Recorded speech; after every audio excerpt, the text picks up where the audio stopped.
Amen, amen. Magandang umaga po sa inyo lahat. Are you happy this morning? Amen. I said, are you happy this morning? Amen.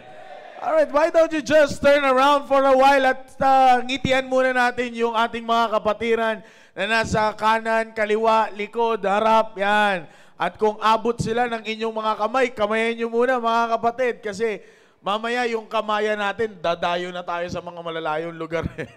Kaya, let's spread the good spirit this morning. Amen. Kaya masayang simulan ang pananambahan po natin kapag tayo po ay masigla sa loob ng panambahan ng Panginoon. Amen. Amen, amen. Sapagkat yan ang isa sa mga susi para ma-enjoy po natin ang ating pong pananambahan. And that is to have a good spirit and right attitude. Are you ready for the service this morning? Amen. Amen. Alright, tuloy-tuloy po tayo sa ating pong Sunday School. At tayo po ay merong magandang pag-aaralan ngayong pong umaga po na ito sa ating pong Sunday School. And ngayon ay ating pong pag-uusapan ayon po sa ating mahal na pastor ang series of lesson all about why standard. Okay? Why standard. No? Mahalaga na malaman po natin at makita po natin kung bakit po may standard at kailangan ng standard meron standard ang simbahan ng Panginoon, no? Sapagkat katulad ng nakasanayan ng iba, no? Nakasanayan po ng karamihan sa mga lalo na Pilipino. Lalo na pag ikaw ay Pilipino, ang mga nakasanayan ay kapag Sunday, dapat nasa simbahan ka.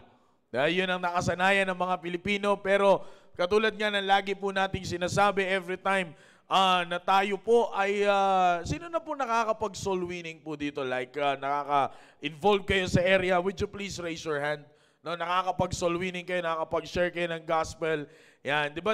Thank you po. There is a familiar phrase na kapag tayo ay nag-imbita na ng mga bisita natin, na magiging bisita. Di ba, minsan maririnig nyo po yung katagang, ito yung relihiyon ko, ito yung sekta ng relihiyon. Pare-parehas lang naman lahat ng simbahan. Yeah? Familiar po ba yan sa inyo mga kapatid? No? And we answer them through answering them with, sinasagot natin sila sa pamamagitan ng kataga naman ng pagsabi natin, iba po ang aming simbahan. And then, dyan na papasok yung mga programa ng ating simbahan. Ipapaliwanag na natin sa kanila that our church is a family-centered church, is a Christ-centered church. No? Ipapaliwanag natin sa kanila yan. And then, alam niyo po, isa sa mga pinakamaganda na makuha po natin when it comes to going to church ay hindi lang po tayo yung magkaroon ng parang nakasanayan na natin na tayo pumunta sa church. We go to the church because of the Word of God, of course because of God, His Word, at higit sa lahat, yung standard na meron po ang ating pong simbahan. No? Kaya yan po ang isa sa mga pinakamaganda sapagkat na matutunan po natin sapagkat ang standard po ng simbahan, mga kapatid, ay lagi nyo pong tatandaan ay hindi po ito nakabase sa tao, kundi ito po ay nakabase sa papaano po gustong paandarin ng Diyos ang kanyang simbahan. Amen. Kaya yan po ang ating pong pag-uusapan sapagkat malaking tulong sa buhay natin bilang isang Kristiyano po kapag nalaman po natin ang standard ng ating pong simbahan. Amen. Amen. Church, are you ready for this Sunday school? Amen. All right. Open your Bibles, please, in the book of Proverbs. Proverbs chapter number 22. Proverbs chapter number 22. Again, magandang umaga po sa inyong lahat. At sa lahat ng mga nasa virtual crowd, Google Meet, Facebook Live, YouTube channel, magandang umaga po sa inyo. At sa mga international viewers natin, ay it is safe to say na magandang araw sa inyo. Kasi hindi namin alam kung gabi, hapon, or tanghali dyan sa lugar po ninyo. Alright, Proverbs chapter number 22, we'll read verse number 28. Let's read a very familiar passage from the Bible, verse number 28. Proverbs 22, verse number 28. No, para po sa aming mga bisita, ay meron po kayong makikitang verse sa screen. And para naman yan sa mga, pero parang mas malinaw. Okay, para po sa mga may katabi naman na may Bible, you share your Bibles to your fellow brethren na wala pong Bible. Okay? Are you there? Amen. Ay, sabi po ng Bible, remove not the ancient landmark which thy fathers have set. Remove not the ancient landmark which thy fathers have set. Tayo po ay saglit na manalangin. Dakilang Diyos, ang banal na makapangyarihan sa lahat, we thank you, O God, for waking us up this morning. Salamat po, Panginoon, sa panibagong buhay, sa panibagong kalakasan na ipinagkaloob niyo po sa bawat isa. Salamat sa pag-iingat niyo po sa amin, O Diyos, sa aming pagtulog, sa buong magdamag na pag-iingat, at sa kasiguraduhan na kami po ay makakagising sa araw po na ito. Salamat sa inyo pong katapatan. Salamat po sa inyo pong kapangyarihan. At ngayon, Panginoon, kami po ay narito sa inyong bahay panambahan. Gisingin niyo po ang bawat isa. Bigyan niyo po kami ng right mind, O God, and great spirit, Panginoon, sa pagtanggap ng inyo pong salita. At lahat ng aming pong maririnig sa umaga po na ito, mula po sa inyong salita, nawa po, O Diyos, ay ito po ay matanggap namin ng buo. Bigyan niyo po kami ng kababaang loob sa inyo pong harapan, O Diyos, upang makita po namin ang totoo po namin kalagayan at ma-realize po namin kung ano po ang dapat po namin gawin bilang anak niyo po, O Diyos. Kaya maraming salamat po sa pagdala niyo po sa amin, sa pagsama-sama niyo po sa amin sa simbahan po na ito. Maraming salamat po at patawarin niyo po kami sa aming pagkukulang at pagkakasala. Bless our Sunday school, O God. Use thy servant and make me a blessing to all the listeners this morning. In Jesus' name we pray.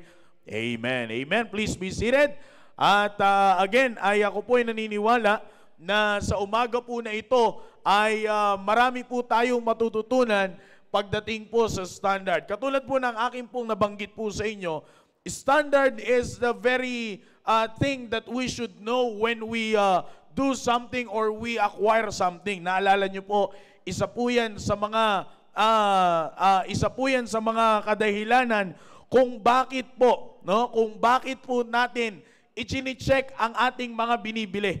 Ngayon kasi parang bibihira na yung bumibili ng appliances or something sa mall eh. Kasi di ba pag tiningnan na pag tayo ay pumunta sa mall, meron tayong isang bagay na chine-check.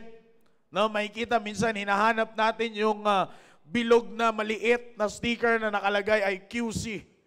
Or meron tayong hinahanap doon sa isang bagay na talaga naman, pag bumili ka ng damit, bibilangin mo kung ilang tag yung nandoon. Pag yun ay isa lang, peke yun. Pag tatlo, medyo peke. Pag umapat, original yun.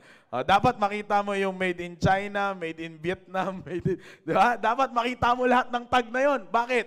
That symbolize the standard of a thing. No? Karamihan po mga kapatid ngayon, ang ating pong hinahanap pagdating sa isang bagay is the standard. Alam niyo po mga kapatid, matagal na po na isinet ng Diyos na ang kanyang iglesia ay merong standard. That is why, yung mga naririnig po nating mensahe dito sa ating simbahan, yung mga naririnig po nating mga paalala mula po sa ating mahal na pastor, ay nakadikit doon sa tinatawag po nating standard ng ating simbahan.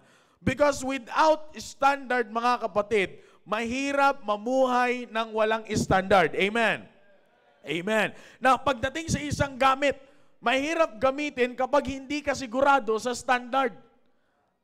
Di ba pag ginamit, minsan pag meron kang gagamitin isang bagay at alam mo medyo weak ang standard niyan, lalo na kapag ang tatak ay hindi standard. Di ba? Baka yung ikot ng hélice imbis na pabuga, pahigop. May ganyang electric fan dito dati. Di ba? Naging exhaust fan yung electric fan. Bakit? Low quality ang standard. Di ba? Mahirap kapag gumamit ka ng isang bagay na walang standard. Bakit po? Let's go to the very basic meaning of the word standard. Now, the word standard, brethren, it means a level of quality. Okay? A level of quality. Tandaan nyo po yan. Huwag nyo pong tatanggalin. Sa isip nyo po yan. Yan po ang ibig sabihin ng standard. A level of quality. Alam niyo po mga kapatid, sa ating pong buhay bilang isang tao, dati tayo ay namumuhay without any standard. Bago natin nakilala ang Panginoon, alam natin ang ating kalagayan, we live our life without a standard. Bakit po? Dahil sunod lang tayo sa kung anong gustong mangyari ng mundo. Susunod lang tayo sa kasuotan. Kaya nga, minsan, di ba, pag humaharap tayo ngayon sa salamin, mga kapatid, hindi po natin ma-imagine, Vampira, ganito pala ang itsura ko kapag maayos ang kasuotan ko. Ganito pala ang itsura ko bilang isang babae kapag ganito ang kasuotan ko. Ganito pala ang itsura ko bilang isang lalaki kapag maayos ang buhok ko. Di ba? Sa mga young people. O, ganito pala ang itsura ko kapag hindi punit-punit ang pantalong suot-suot ko. O, ganito pala ang itsura ko kapag yung damit ko sakto lang sa akin. O, di ba? Pag tinignan natin yung sarili natin, and as we live our life now with a standard, sapagkat meron na po tayong Kristo sa ating pong buhay, makikita po natin yung kaayusan ng ating pong sarili. That's how important standard is, mga kapatid. But as you compare, let's compare, mga kapatid, the life that we are living right now versus the life that we are living before. Kayo po ang makakapagsabi niyan, 'di ba? Ulitin po natin, the life that you are living right now versus the life that you are living before. You can say, salamat sa Panginoon na ako ngayon ay namumuhay na merong standard. Di ba po, pagdating sa family, ano po ang standard ngayon ng sanlibutan sa family? Di ba? Pag naisipang maghiwalay, maghihiwalay. Pag naisipang ng ganito, magkaaganito. Pag naisipan ng ganyan, diretso ganyan. So, as you focus as we give our attention, mga kapatid, sa nangyayari po sa buhay, sa mundong ibabaw po na ito, we can say that it is hard to live without a standard. Kaya nga salamat sa Panginoon, mga kapatid, tayo ay dapat magpasalamat sa Panginoon na unang-una nakilala natin ang Panginoon. Because He is the center or He is the focal point ng kung bakit po natin nasasabi na ang buhay po natin ngayon ay may standard. Kasama po sa pagkilala po natin sa Panginoon na tayo ngayon ay namumuhay na may standard, hindi po dun lang tinapos ng Panginoon. Kundi inilagay po tayo ng Panginoon sa kanyang iglesia na naniniwala siya na dapat ay meron ding standard. Amen. Kasi sayang yung standard, mga kapatid, na ibinigay sa atin ng Panginoon, na isinet ng Panginoon sa buhay natin nung tinanggap natin siya bilang ating Panginoon at tagapagligtas, and now we are living our life with a standard. Masasayang po yun kapag tayo ay napunta sa isang simbahan na walang standard. Amen. Now, again, sabi ko nga po, ano po ba ang ibig sabihin ng standard?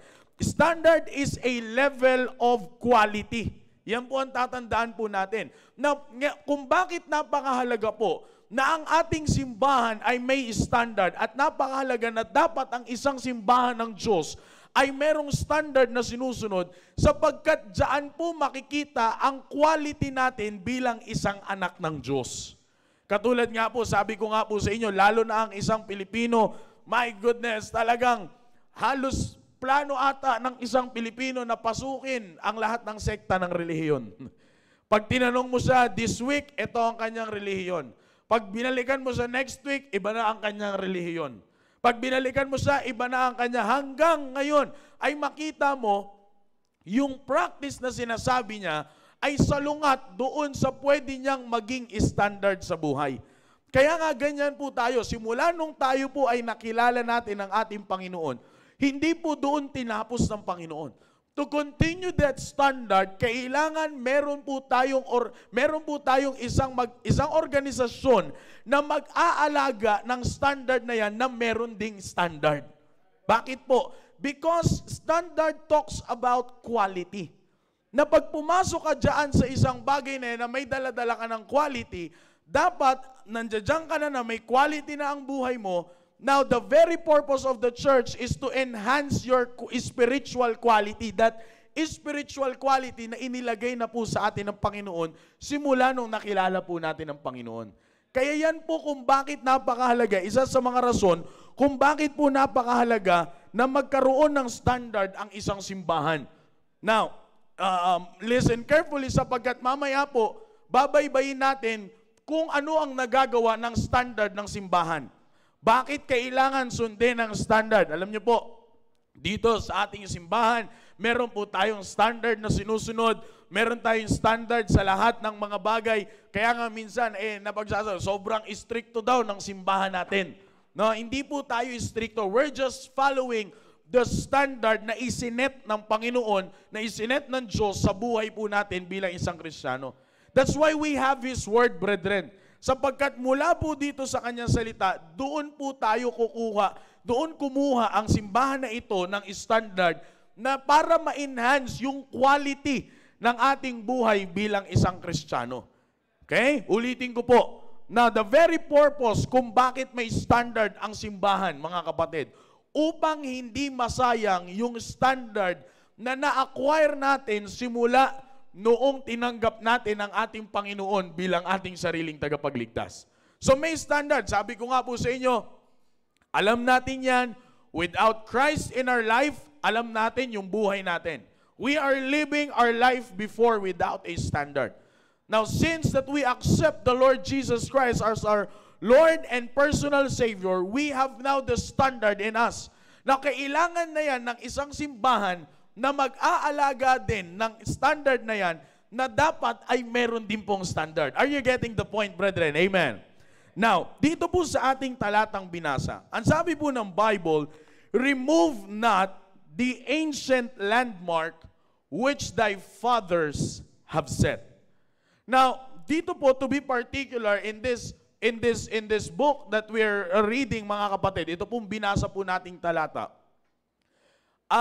Ito po ay napakahalaga, lalo na po when it comes to the custom and tradition ng mga tao noon, no, during the Bible times, the custom and tradition of the Jews before, ay makikita po natin, isa po ito sa malaking, kumbaga, itinuturing nila itong pinakamalaking malaki ang consequence na makukuha mo if you try to remove the standards, because the ancient landmarks, brethren, dito po sa talata po na ito talks about the standard. Okay? It talks about the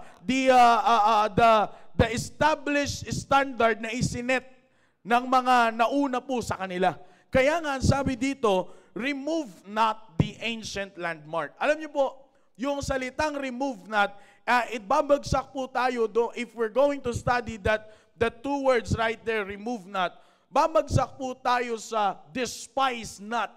Okay? And as we go on, brethren, sa pag-aaral po ng mga salita na yan, babagsak po tayo doon sa pinaka-implication ng ibig sabihin po is don't disrespect it. Disrespect not. Ibig sabihin, huwag mong pahintulutan na darating ka doon sa punto ng pagkakataon na madidisrespect mo yung standard na isinet ng ating mga fathers. Kaya nga sabi dyan, remove not the ancient landmark which thy fathers have set. Parang dito po, parang ngayon, sa panahon po natin ngayon, the best way na makuha po natin itong example po na ito or itong meaning ng talata po na ito. Sa probinsya, alam po natin, ang unang hinahanap natin kapag tayo ay nakabili ng lote, ang unang hinahanap po natin ay ang muhon. Parang dun sa lote natin, dala-dalawa ang muhon. Hindi alam kung nasan yung totoong muhon. Di ba? Ang hinahanap mo is muhon. Bakit? Yun yung pinaka point na kung saan alam mo kung hanggang saan ka. Kapag lumampas ka dyan, it means you are not respecting that boundary na inilagay dyan na hanggang dyan ka lang. Bakit po? Napakahalaga po niyan, mga kapatid. Yung landmark na yan, napakahalaga because that shows your standard of living. Okay? Ibig sabihin, hanggang dyan ka lang. Now, kapag yan ay lumampas ka dyan sa landmark na yan, malaki ang tendency na makakaisip ka, pwede ko pala itong gawin, pwede ko pala itong gawin, ito yung gusto kong gawin. Meaning to say, brethren, if you pass or if you disrespect the landmark, ang masusunod na is yung gusto mo. Ulitin po natin. Kapag lumampas ka doon sa standard, okay, particular sa muhon, di ba minsan pag nakita natin, excited tayo bumili ng lote, excited tayo magkaroon ng malaking lote. Now, kapag nakita natin minsan yung muhon, malaki ang tendency, eto lang pala yung lote na to. Now, pag hindi natin sinunod yung standard na yon, siguro pwede naman ako lumampas dyan ng konti, pwede naman ako lumampas dyan ng ganito. Hindi na po ang nasusunod na doon, hindi na yung standard kung hanggang saan ka lang, kundi ang nasusunod na doon, ikaw na. It means you are living now a life outside the standard.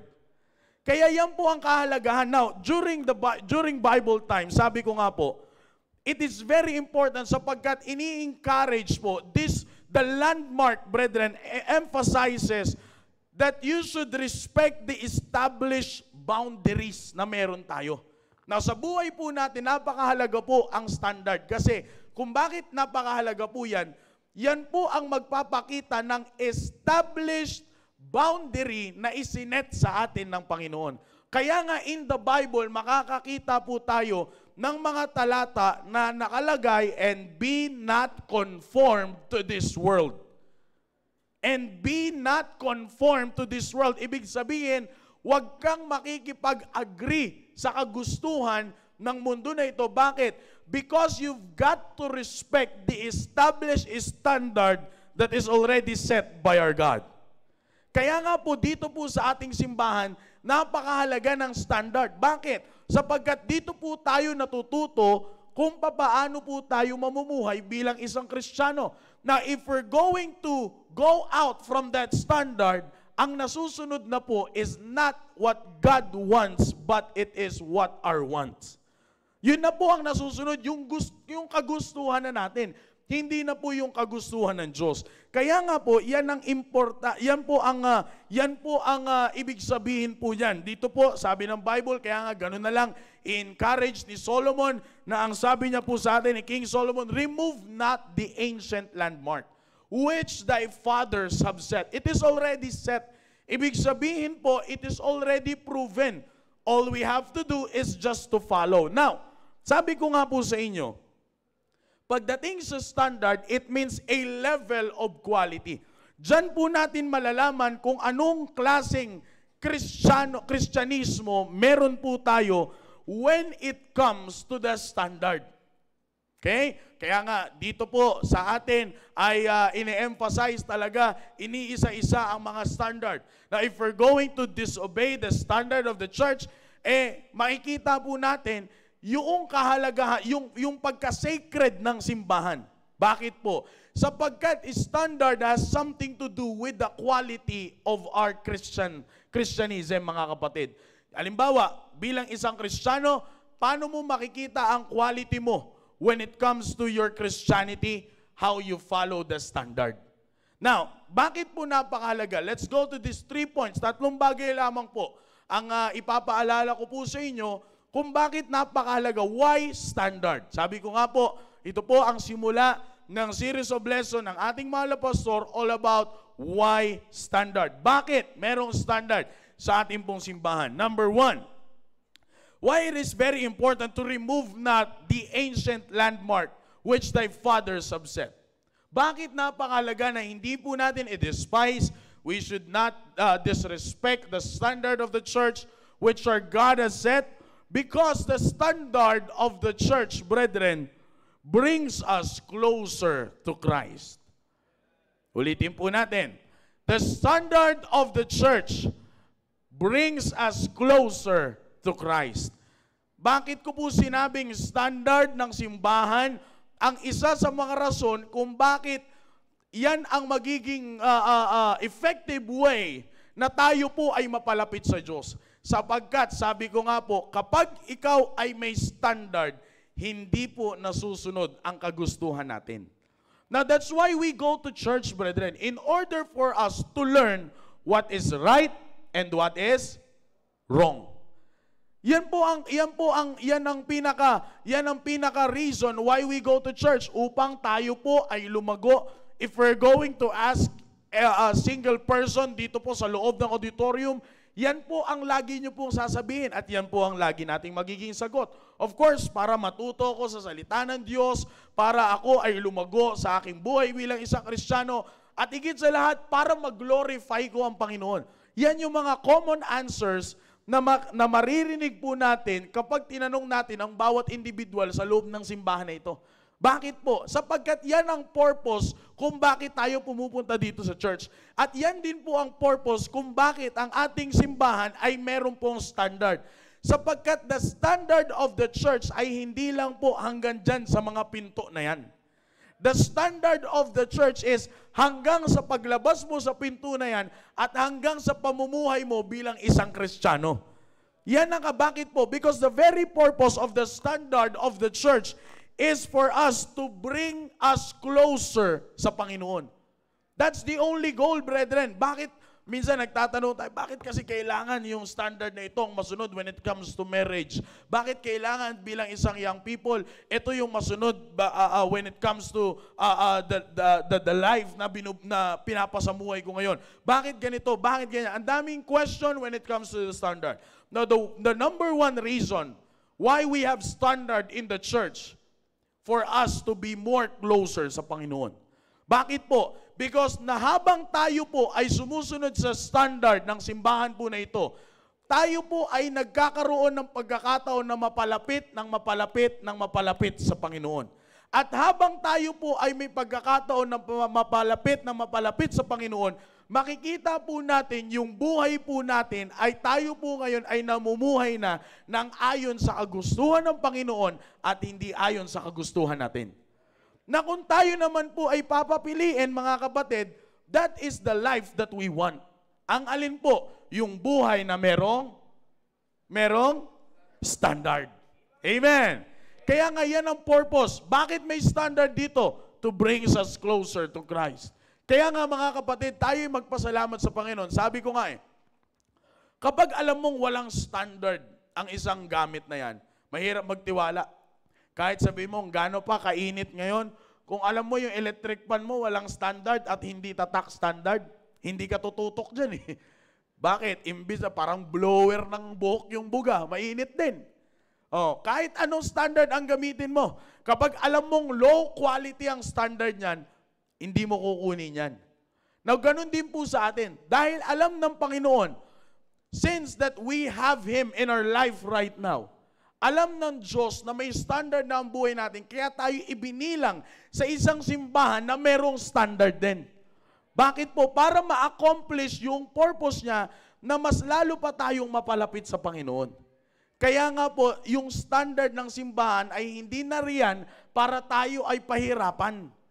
Hindi po nandiyan ang standard ng church para tayo ay akusahan, kundi nandiyan ang standard ng church para tayo pa ay mas lalong mapalapit doon sa isang persona na nagbigay ng standard sa ating buhay.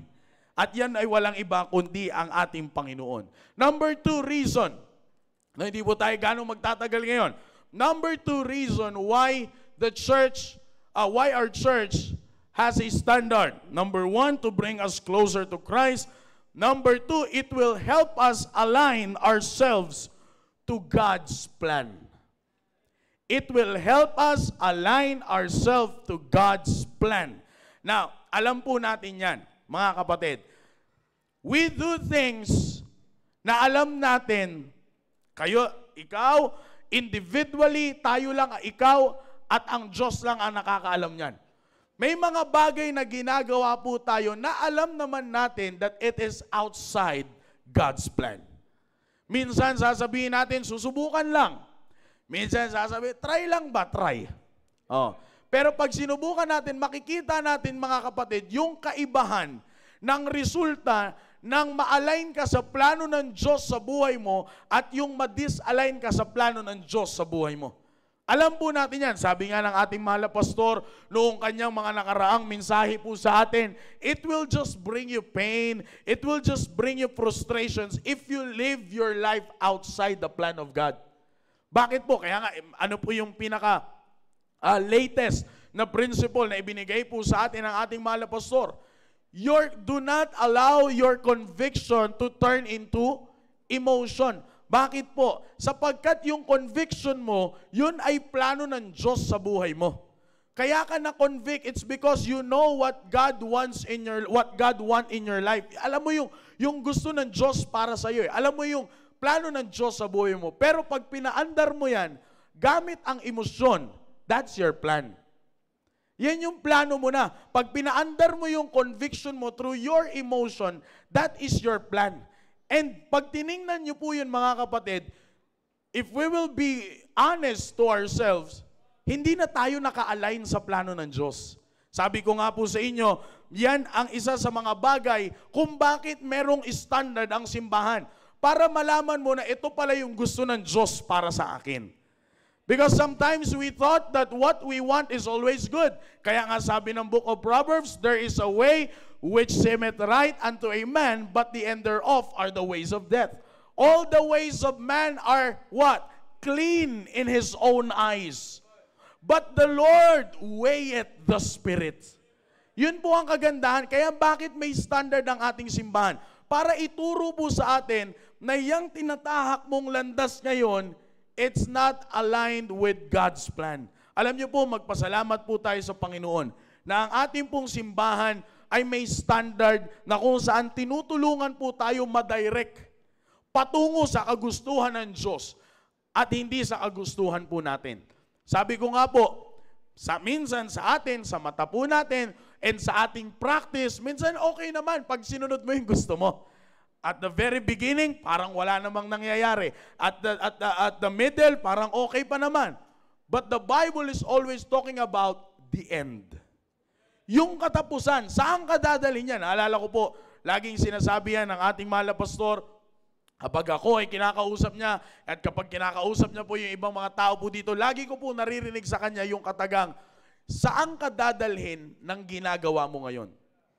Bakit? It talks about the standard, mga kapatid eh. Okay, you want to do that? Okay, go ahead, do that. Pero saan ka dadalhin yan at ano ang katapusan yan? Because mga kapatid, if you're going to live your life with a standard, no, if you're going to live your life with standard, hindi yung simula, hindi yung gitna ang usapin. Ang usapin is yung dulo. Yan ang kagandahan. Kaya nga po, yan ang gustong mangyari ng Diyos po sa atin. Kaya po siya nag-set ng standard sa simbahan. Because, mga kapatid, sabi ko nga po sa inyo kanina, from the very beginning, nanggaling na tayo sa buhay na walang standard. Ngayon, inilagay tayo ng Diyos sa kanyang iglesia na merong standard na kailangan nating sundin upang magkaroon tayo ng better end. Mas maganda, sabi nga, naalala ko, sinabi ng ating mahal na pastor dito, it is much better to have a better end than to have a bitter end. Naalala niyo po yung principle ng ating mahal na pastor na yan? Napakahalaga na magkaroon ka ng better end kaysa sa bitter end. Bakit? Kasi yun yung pagpapakita if you end your life with a bitter end, that shows how you live your life if you have standard or not. Kaya nga dito po sa ating simbahan, mga kapatid, meron tayong standard na dapat sundin upang tayo po ay manatili sa plano ng Diyos sa ating pong buhay. Naalala niyo po yung mensahe ng ating mahal na pastor all about worshiping, no, na sinabi niya po dito na hindi dapat siya lang ay lingkod ng Panginoon, siya ay lingkod ng Panginoon at hindi siya celebrity. Bakit po? Because ang isang simbahan na walang standard is ang laging magiging usapin kung gaano kagaling yung tumatayo. Kaya nga nawawala ngayon yung galing na ng Diyos sa simbahan kasi nakafocus na tayo sa galing ng tumatayo. Kaya nga kapag hindi magaling yung tumatayo, hindi ka makikinig. Pag hindi magaling yung tumatayo, kapag wala yung magaling, ikaw yung magaling. Ang galing. Di ba? Kapag wala yung magaling, dahil sa sobrang galing, hindi ka magsisimba kasi wala yung magaling. Pero ang dapat po natin makita kung bakit may standard ang simbahan na ito, pinapanatili yung galing ng Diyos at hindi yung galing ng tao. Kasi kapag nakafocus po tayo doon sa galing ng tao, mga kapatid, that is outside God's plan. Pero salamat sa Panginoon na ang simbahan na ito ay may standard na meron tayong pastor na nagtuturo ng standard ng simbahan na ito. That's why we are always aligned with God's plan by the grace of God. Yan ang kagandahan, mga kapatid, kapag ang isang simbahan ay may standard. Una, itutulungan tayo mapalapit sa Panginoon. Pangalawa, tuturuan tayo at tutulungan tayo na manatili na maging align tayo sa plano ng Diyos. Di ba, napakaganda po nito. Di ba po, sa family, minsan, di ba, ang daming ang dami nyong binabasang, ewan ko may nagbabasa pang libro ngayon o may nakikinig na lang. Diba? Ang daming binabasang libro, ang daming pinapakinggan, ang daming mga counseling na ina-attendan sa labas. Pero mga kapatid, it's all about family. How you will raise your family, how you will provide things for your family, and so on and so forth. Ang dami natin pinapakinggan na ganyan. Pero mapapansin nyo po ba, sa dami nyong inattenda na ganyan, sa dami nyong pinakinggan, sa dami nyong binasa all about family, ano po ang tinitestify nyo dito sa harap? Pasasalamat sa Diyos na kung saan nung kayo ay nabilang sa simbahan na ito, mas lalo pang naging maayos ang kalagayan ng pamilya ninyo. Bakit po? It is not about how yung tao na nandito. It's not about a person, but it is about God's plan in your life. Bakit? Maaring maganda yung nababasa nating libro sa labas. Maaring catchy yung mga sinasabi ng mga, motivational speakers sa labas na naririnig natin. Maaring magaganda yung sinasabi nila. Pero ano po yung sinasabi dito ng salita ng Diyos? Simple lang naman eh. Ano yung plano ng Diyos sa pamilya? O minsan, dapat yung tatay ay ganito, dapat yung nanay ay ganito, dapat yung anak ay ganito, dapat yung bata ay ganito. Ganun ang mga naririnig natin sa labas. Pero dito simple lang. Ano ba ang plano ng Diyos para sa pamilya mo? Ano? Naalala ko po si Sir Roy. Of course, alam natin, kilala natin si Sir Roy. May mga tao po siyang hawak. Maraming lumalapit sa kanya na simula nung nagkaroon ng team preparation program. Marami nang lumalapit sa kanya, nag-aas ng counsel sapagkat they have said na meron na silang narinig before, pero yung narinig nila sa programa ay hindi pa nila naririnig at nung kanilang in-apply ay mas nakatulong yun sa kanila. Bakit? Ano po ang sinasabi sa mga programa natin? God's plan. Saan po galing yung plano na yon? Sa isang simbahan na merong standard. Kaya nga dyan sa mga programa po natin, pansin nyo po, kapag kami ay kinakausap po kami ng ating mahal na pastor, bago po minsan a week or a day before, sinasabi niya po sa amin, ito sa mga host ng mga programs, ito Brad, ito sis, ang dapat nating sabihin. Ito ang dapat natin ipakita sa tao. Yung standard ng iglesia na sinet ng Panginoon. Bakit po? Para mapanatili ang buhay ng bawat individual na align sa plano ng Diyos. That's the beauty of the church standard, mga kapatid. Kasi nga, sabi ko nga po sa inyo, without it, mas gugustuhin natin yung buhay, ay yung plano na meron tayo. Pero, doon sa plano na yan, yan bang plano na yan makakatulong sa atin na ma-align tayo sa Diyos, ma-align tayo sa plano ng Diyos, o ma-disalign tayo sa plano ng Diyos. That's how church standard important is, brethren. Lastly, bakit po napakahalaga? Oh, by the way, before I forgot, isa sa mga kagandahan ng church standard kung bakit po tayo dapat sumunod sa church standard, dahil pag tayo po ay na-align sa plano ng Diyos, it will give us an eternal happiness and not temporary happiness. Yan ang kagandahan. Kapag ikaw ay na-disalign sa plano ng Diyos, makikita mo yung kasiyahan mo hanggang simula lang. Pero pag ikaw ay na-align sa plano ng Diyos, makikita mo yung kasiyahan mo eternal. Hindi lang saglit, kundi masaya ka all throughout your life as an individual, as a married, or as a family. Bakit po? It's because yan ay lahat ay nababalot sa tinatawag po nating standard. Now, lastly, una, it will help us closer to Christ. It will help us align ourselves to God's plan. And lastly, it will help us strengthen our faith. It will help us strengthen our faith. Alam niyo po, mga kapatid, sa buhay po natin bilang isang Kristiyano, sabi nga ng ating mahal na pastor dito sa kanyang mga mensahe, at sabi po ng Biblia, sabi ni Apostle Paul, as we live our life in this present wicked world, makaka-experience tayo ng persecution. Sabi ng Panginoon, kung ipapasamuhay mo ang buhay na meron ako, asahan mo, may persecution ka rin. Asahan mo na meron ka ring pagdadaanan ng mga paghihirap sa buhay. Asahan mo na hindi magiging madali ang buhay mo. Kaya nga, tayo po bilang isang Kristiyano, ang usapin na ngayon dito, paano natin mapapalakas ang ating pananampalataya sa Panginoon. And that is through the help of the church standard. Bakit po? As you can see, brethren, as you look around this present wicked world, as you look around us, makikita mo everything is all about compromise. Compromise, compromise, compromise. If you can't do this, compromise yourself. If you cannot have this, compromise yourself. Sabi nga, di ba, majority always wins. Maganda naman yun kung ilalagay natin sa magandang pamamaraan. Pero mga kapatid, makikita nyo po, a lot of things that is happening around us is all about compromising. Kapag hindi mo kayang gawin to, compromise yourself. Kapag hindi mo kayang magkaroon ng ganito, you compromise yourself. At doon napapahamak ang isang taong walang standard. Because the only person that will compromise is a person that is living without a standard. Kaya nga salamat sa Panginoon, brethren, na tayo po ay dinala sa isang simbahan na merong standard so that it will help us strengthen our faith in Him.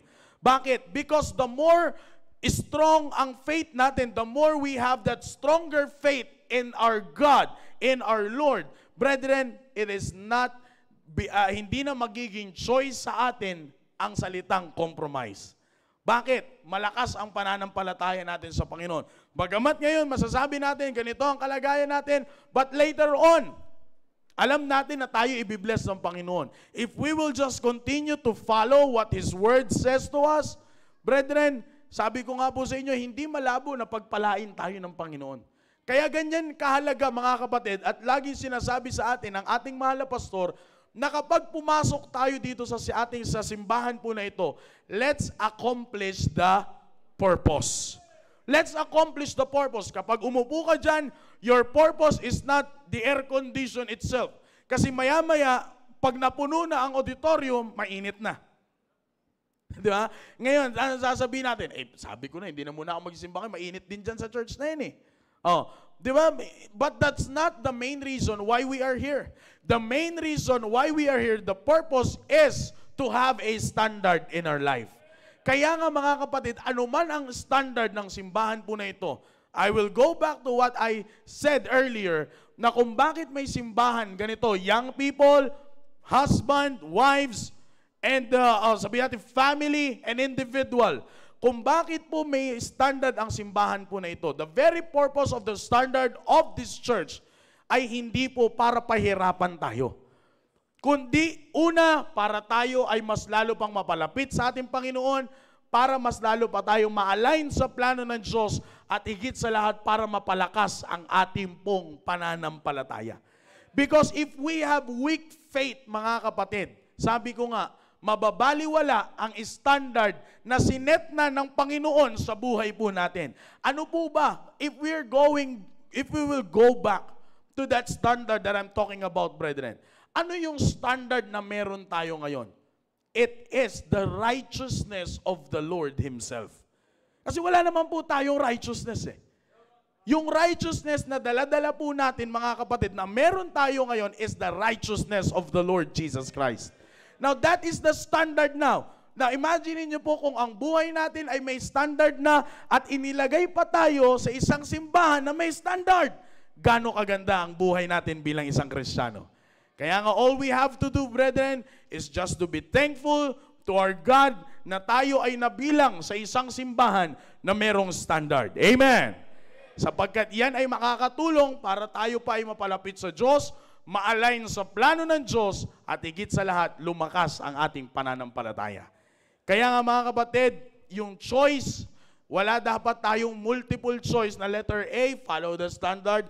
Letter B, medyo follow the standard. Letter C, none of the above. Dapat wala tayong multiple choice na yung mga PSS student, kinabahan bukas eh. Bukas pa yan, huwag nyo muna isipin, makinig muna kayo. Okay? Oh, di ba? Ang kailangan lang mga kapatid is just to follow the standard, obey the standard, and live with standard. Amen. I hope you did learn something sa umaga po na ito sa ating pong Sunday School. Amen? Amen. Amen. Tayo po lahat ay magsitayo at tayo po ay manalangin. Let's bow our heads and close our eyes. Dakila po namin, Diyos, salamat po sa inyo pong salita. Purihin po ang inyo pong pangalan sa ginawa niyo po sa aming pong buhay sa umaga, sa oras po na ito. Salamat, Panginoon, na kami po ay hindi po ninyo hinahayaan na ma-practice ang aming pong Christian life without the guidance of your word and without the guidance of the standard of your church, O God. Thank you, O God, for sa katotohanan, for the truth na amin pong natanggap, O God, na ito po pala, Panginoon, ay meron pong malaking magagawa sa amin pong buhay. And if we're going to follow it, O God, ay ang buhay po namin ay sasagana sa inyo pong biyaya, Panginoon, sapagkat kami ay naka-align, kami ay malapit sa inyo, kami ay naka-align sa plano po ninyo, at higit sa lahat, kami ay merong malakas na pananampalataya para po sa inyo, Diyos. Kaya maraming salamat po. Bless the whole service. Continue to give us a good spirit and right attitude, O God. Bless our singing, and please forgive us from all of our sins. In Jesus' name we pray. Amen.